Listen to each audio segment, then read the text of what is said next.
Matt, do I have consent to touch you during this video? Yes, you do. Do I have your consent to palpate or do whatever I need? Yes. Awesome. All right. So for this, we're going to start off with the bony palpation, starting with the iliac crest. So that is located right here. So what I like to do is I like to put my hand right here up until I feel the top, and then his iliac crest happens to be right here, and it goes all the way from this point in anterior to posterior. All right, enough time for the SI joint.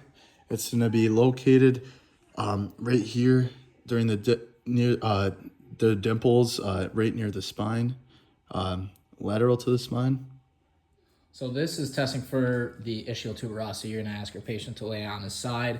He's going to bring his knee up to his stomach, just like he is. And then what I do is right at the butt, I push in, and then where you feel right at the bottom of my hand is where the ischial tuberosity is. Ready for hip extension? I'm going to have Matt line his stomach, and then I'm going to have the fulcrum at his greater trochanter. There. And then I'm going to line it up with his leg, his body, and then I'm going to ask him to actively bring your leg up, an extension. And then that was 16 degrees, and I'm going to passively bring it up. That was at 154. So that is 28 degrees. Go. So this is testing for his adduction range of motion. So first I have located the ASIS. This is where the axis will be put on. So I'll put that there. We're keeping the movable level arm right down the midline of his femur. And then the non-movable lever arm is in line with the ASIS's. So we'll keep it like that. Now I'm going to ask him to move this leg inwards towards the midline of his body. So do that, Luke. So he got to 21 degrees of motion. Now I'm going to passively move his leg. Let's see. He only got 5 more degrees passively. Cool. All right, this is external rotation of the hip. So I'm going to first put the fulcrum at his patella like this, and line it with the midline of the leg or the calf. And then I'll have the patient hold the stable level arm. I'm going to have him go into external rotation actively. And he got around 25 degrees. I'm going to passively bring it over. I got 1 more degrees of range of motion with the passive. So now we're going to be going on to muscles and where they are. So we're going to be starting out with the adductor magnus. There's 2 origins. One for the adductor part, there's the ischiopubic ramus, which happens to be right in this area. I'm not going to touch it for the sake of this video. And also you can't palpate this aspect because the adductor longus is sitting on top of it medially. But the only part that you can is the hamstring part of the origin that comes off the ischial tuberosity. But once again, I'm not going to be touching that part. Because of my patient and his, I don't know.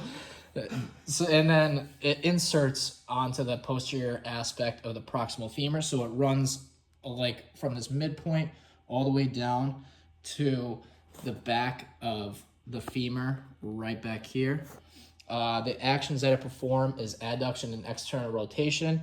And the nerve innervations is the femoral nerve L2, L3, and L4. All right, next is the adductor brevis. So this is its origin is anterior-inferior pubic ramus, which is right there. I'm not gonna be touching it though. And then insertion is to the pectineal line or superior medial part of linea aspera. So it goes from here, right around here to the femur. And then its action is adducts the hip and laterally rotates it. Then obturator nerve, L2, L3, and L4. So I'm going to be palpating the adductor longus muscle starting at the origin, which is the anterior body of the pubis. It's like right around this area. For the sake of this video, I'm not going to be palpating that area, but just know that it's right in this area right here. And then it inserts to the middle third of the linea aspera. So it's more medial because it's an adductor. And then going down to the linea aspera happens to be about right here.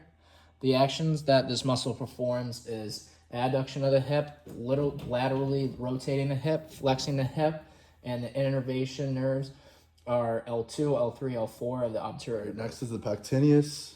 Its origin is the pectineal line on superior pubic ramus, which is around right there. I'm not going to touch it, but it is inserted to the pectineal line of proximal medial femoral shaft.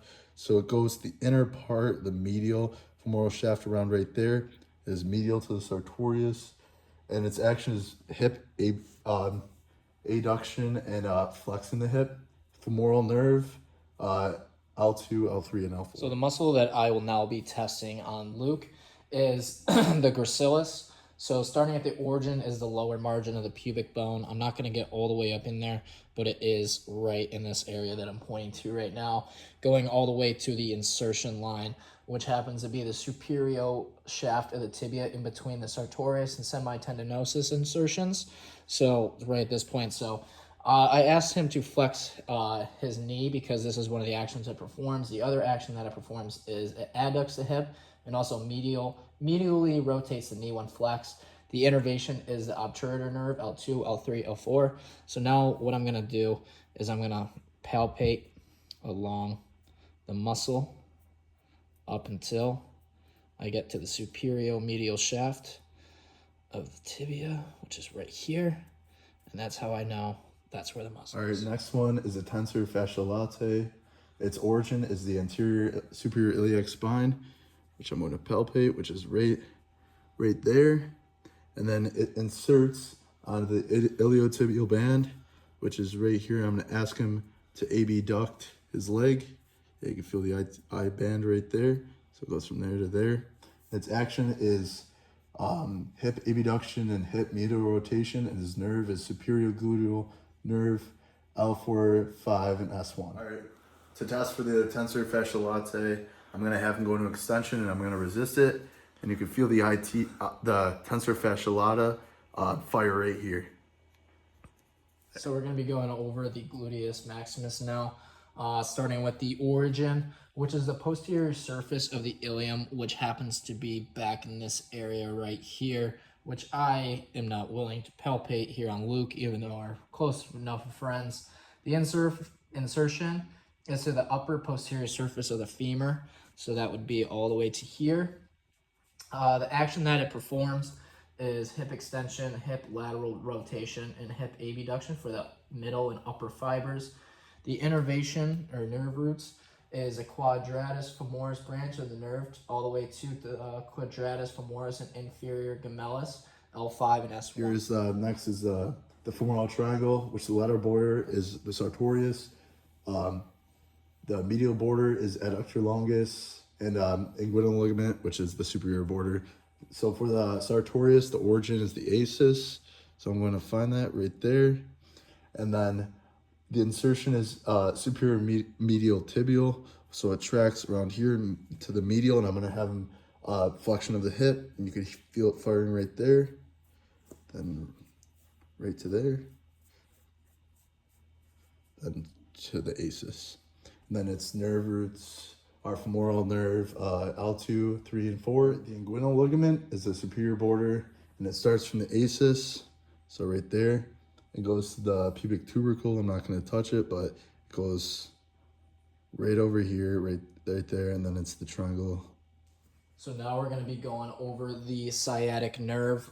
You can find this by putting your hand in between the greater trochanter. So I know that his greater trochanter is right here, and in between ischiotuberosity, which is right in between here.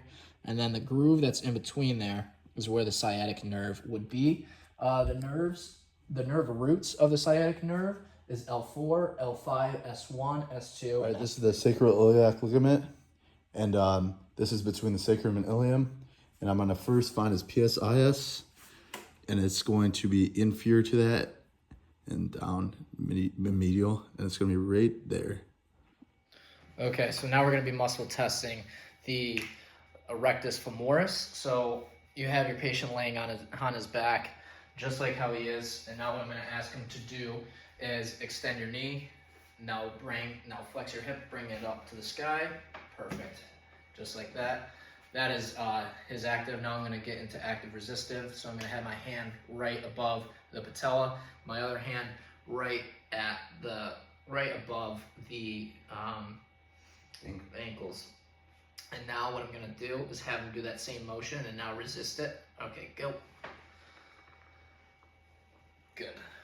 Okay, now I'm going to get you to a halfway point here. Relax. Now I'm going to get you to a halfway point. So his knees like this. Bring it here. I'm going to bring you up. Now just fight against me for 5 seconds. Ready? Go. 1, 2, 3, 4, 5. Okay. And there it is. All right, now for the muscle testing of the tensor fasciae latae, I'm gonna have Matt here lay on his side, and I'm gonna have him go into abduction and hip flexion, or stat extension, sorry. And then, all right, that's good. Now I'm gonna do active resistance, so I'm gonna have my one hand on his greater trochanter and my one hand below the knee. I'm gonna have you do the same action. Ready, go. Okay. All right, then I'm gonna perform the break test, put him halfway, so halfway up, halfway back. All right, I'm gonna put resistance down, Okay. and in, and then you resist it for 5 seconds. Ready, 3, 2, 1, go. 1, 2, 3, 4, 5. So now we're going to be moving on to the hamstring muscles, which are right here. So for this, the actions that he performed, I'm going to ask him to perform is first get your knee to flexion, so bring your knee like that, perfect. And now extend the hip, bring it up towards the sky, perfect. So that is active right there. Now we're going to get into active resistive, so get into that position again, perfect.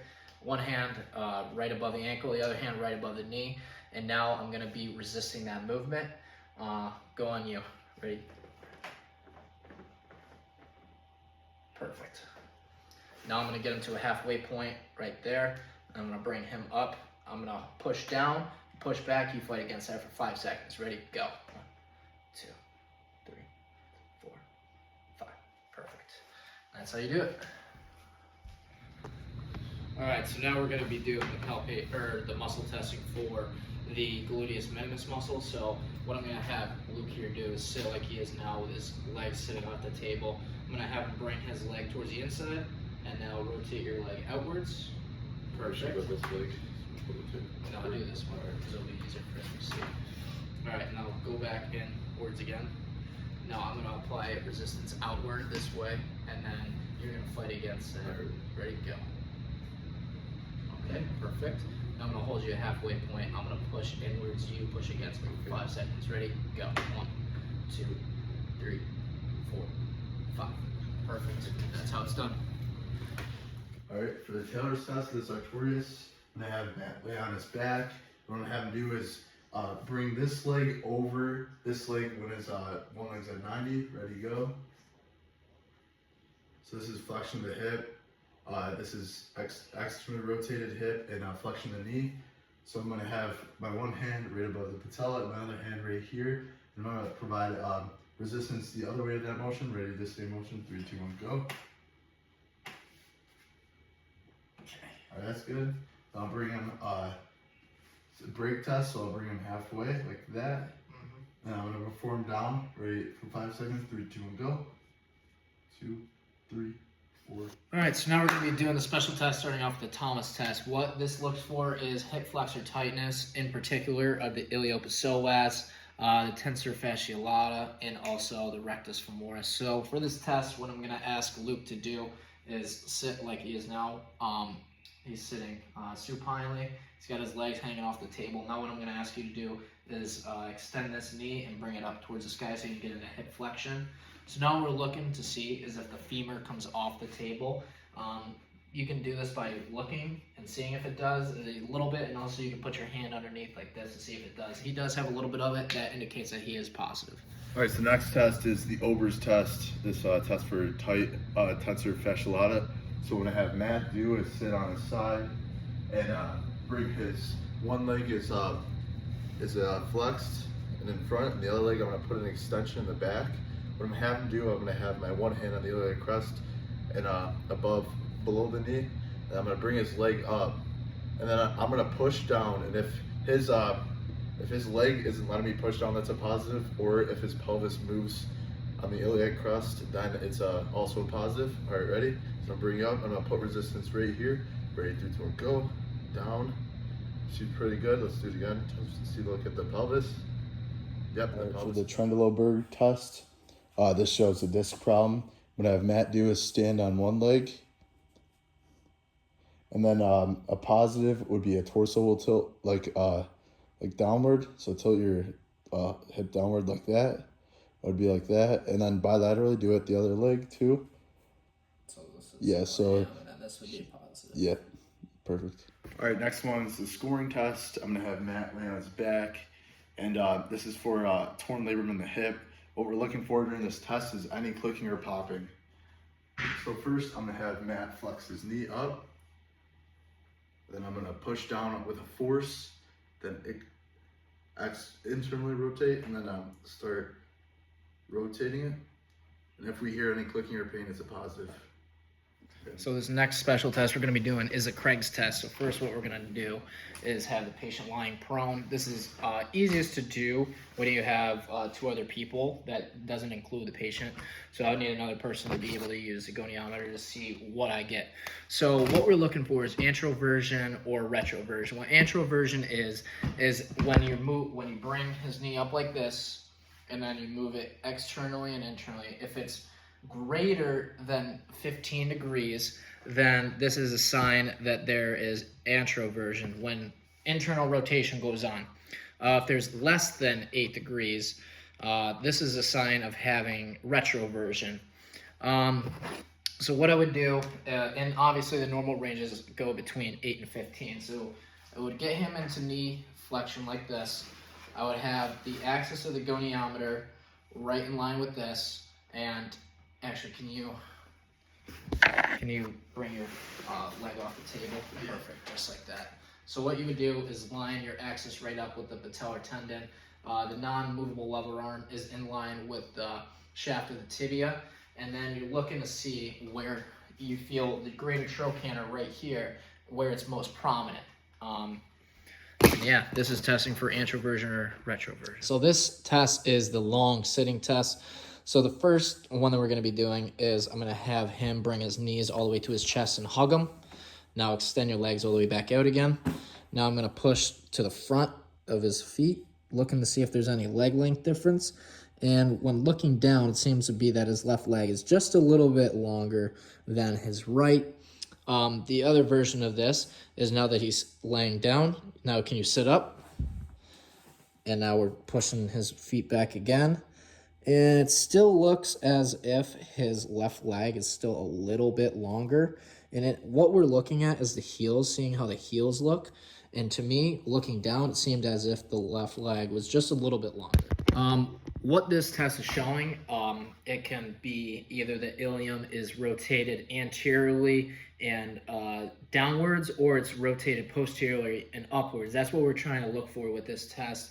And also, if there is any differences, there is a chance that there is a fracture either at the femoral neck or the femoral head. Oh my gosh, what happened? Honestly, I don't really know. I was like in practice today, and when I was running, I felt like a lot of like pulling as I was bringing my leg up like this, like right around this general area. All right.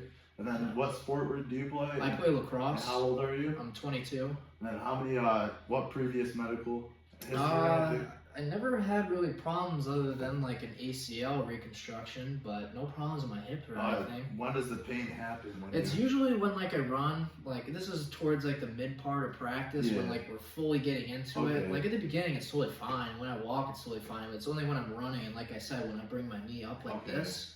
Yeah, so I'm gonna do a test on you real quick. Okay. I'm gonna muscle test you. Alright. How do you want me going? Sit on your back and then legs off the table. Sit on my back? No, sit on your butt.